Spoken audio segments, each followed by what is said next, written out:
I like full transparency. I am a Warhammer fan.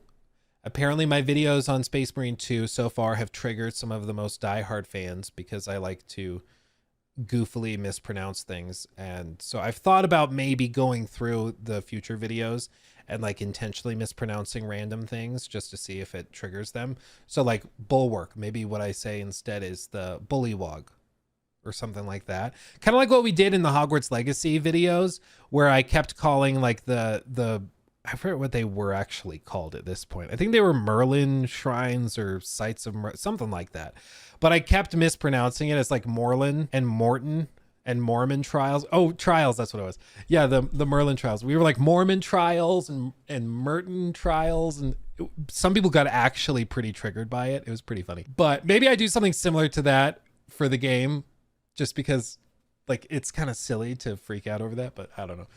Anyway, I think it looks awesome. I have played a lot of it, just to be completely clear. The one thing I don't think anybody has tried is the Eternal War like PvP mode. I'm not sure if anybody's gotten to try that yet. But other than that, tried a lot. The multiplayer has tons of customization. As you can see, there is a lot of it there. And if I had to describe it anyway, like I would just say that it plays very, very similarly to a like one of those Xbox 360 games. You know, those old school games where you buy them for, I guess back then it would be what, 50, 60 bucks. And you get a solid campaign. I'm not expecting the campaign to be crazy long or anything. I don't think anybody is, but you get a solid campaign that's pretty short. And then you just get a huge multiplayer mode that you can put tens upon tens or dozens upon dozens of hours into. And I think for a lot of people, it's going to scratch that itch.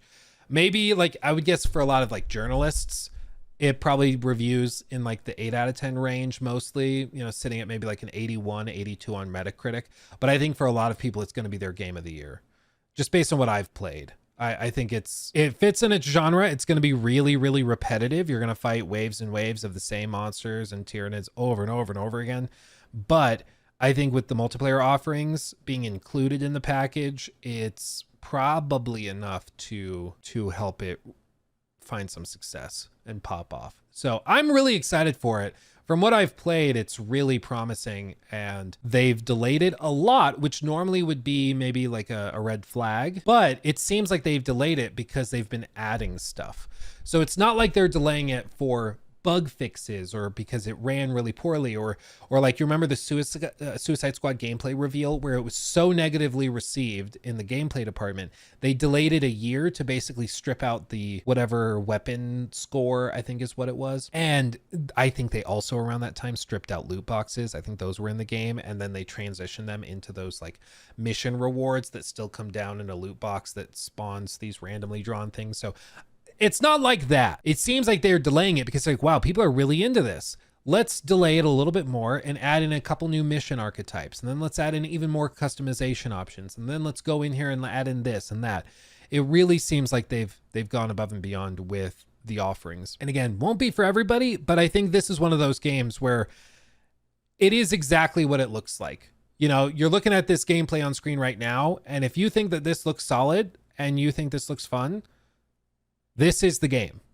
Like probably a 10 to 15 hour campaign, and then dozens and dozens of hours of PvP and, you know, other PvE or PvPvE, I don't know.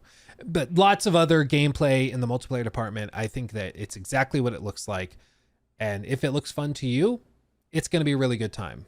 And they've been so transparent with it. I don't think that there's, and I could be wrong, but as of right now, based on what I've seen, I don't think there's going to be any like big surprises or it's like, yeah, this looked really good, but there's actually only 2 missions and the game is, you know, super broken. And like they've been so clear with it and so transparent. I think the odds are pretty high that it does well. That being said, Space Marine 2 roadmap also was released. And if we look at this is it. Year 1 battle plan. Okay. Now, this has gotten some people a little sassy. And I'm going to explain to this, or explain this to you as clearly as I can, because I don't think it's fair to be really upset about it. Number 1, September, when the game launches. Free updates, ultra-wide support, private PvE lobbies, battle barge, sparring arena. So presumably, like, you know, you can actually fight your buddies in a 1v1 arena, which is awesome.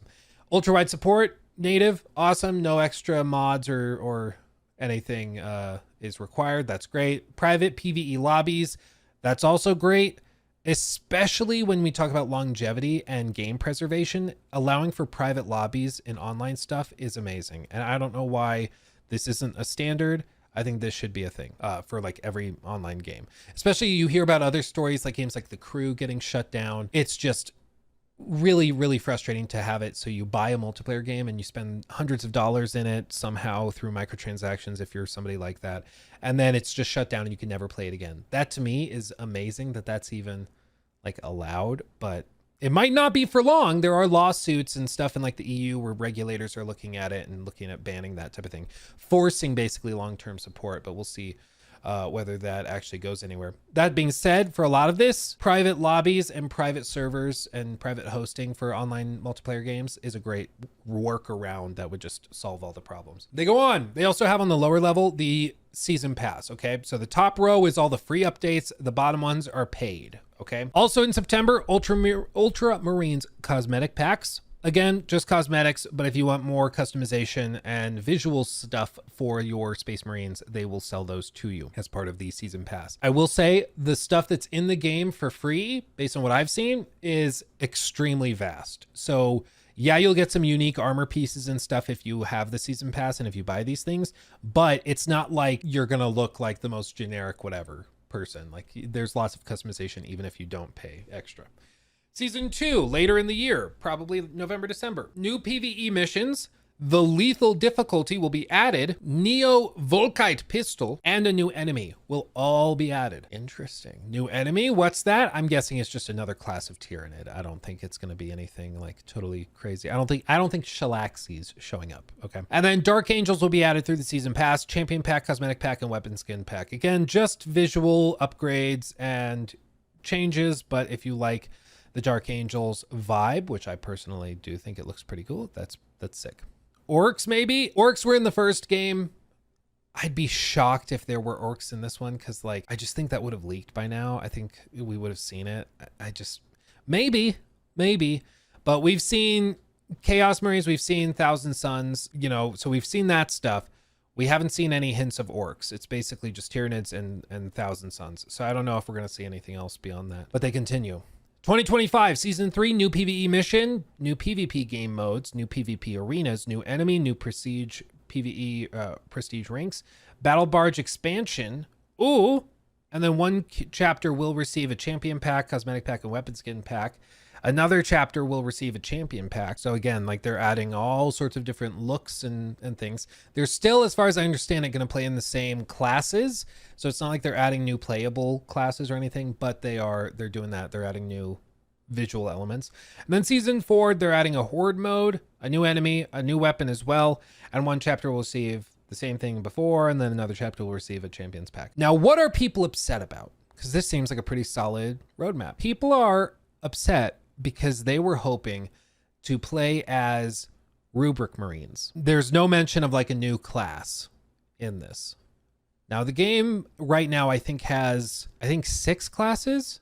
Rubric Marines are these little dudes. So like this is a Rubric Marine. They're in the game. You can fight them.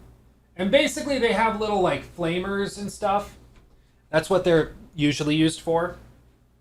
Is for like board control. But they are in the game. They're just not playable as far as we understand it.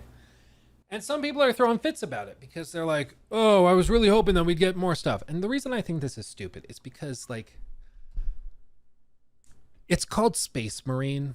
It's not Chaos Space Marine. It's not Thousand Suns. It's not Warhammer, the anthology.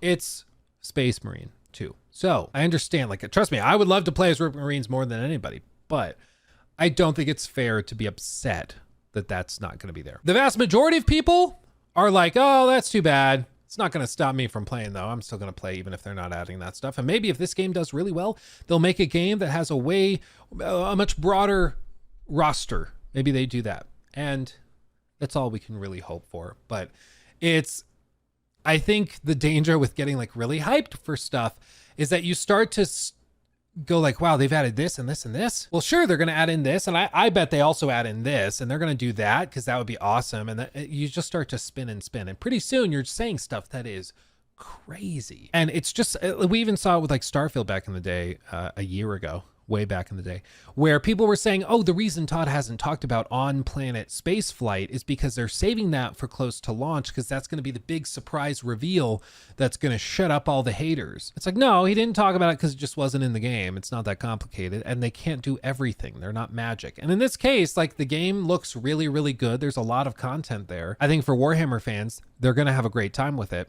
And for new fans of the franchise, I think they're also going to have a really good time with it. But they can't do literally everything. This isn't Fortnite where they're just like, oh, we're going to throw this in and we're going to do that and we're going to do this and throw it all in. Like, I just don't think they're going to do that. How's console performance? I don't actually know if anybody's gotten console codes. Has anybody tried? Have you seen any preview events where people have tried it? I've only played it on PC. Yeah, no Ouya port? What is this? What is this crap? No Ouya support. So anyway, I'm very excited for it. I think it's looking really, really solid. It's going to be really repetitive. The campaign's going to be pretty short, but I think the multiplayer is what's really going to allow it to pop off. And it seems like they're putting a lot of effort into the long-term support and health of that. So fingers crossed they actually pull it off. That'd be great. He took my thing.